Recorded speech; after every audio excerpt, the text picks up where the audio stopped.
जादो जी के नाम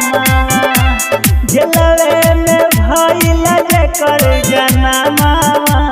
हो सुनले होइबा जादो जी के नाम जादो जी के नाम जादो जी के नाम पति कंस रहले जिनी पर मामा हो सुनले होइबा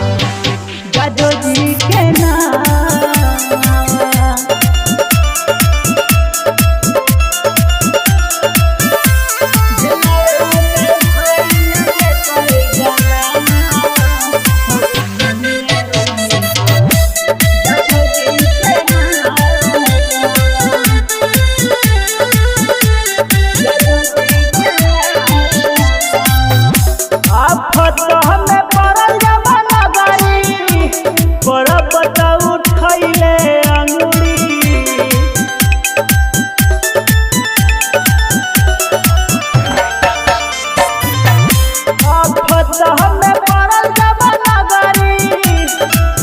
उठैले सगरी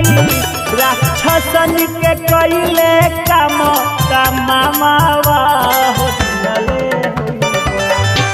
जादो जी के नाम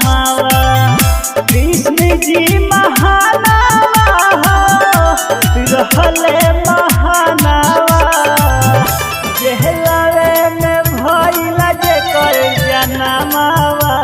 हो सुनले जादो जी के नाम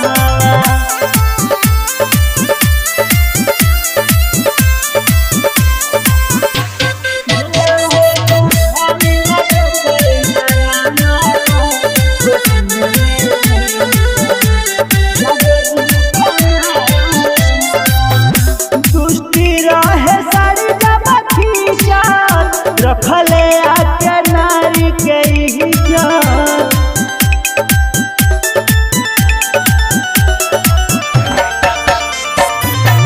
दुष्टि रहे साड़ी जमा खींचत रखले आके नारी के इज्जत घर में दर मोहन करले बखानावा हो सुनले होइबा जादो जी के नाम जादो जी के नाम हो जादो जी के नाम जेहलावे में भइल जेकर जनमा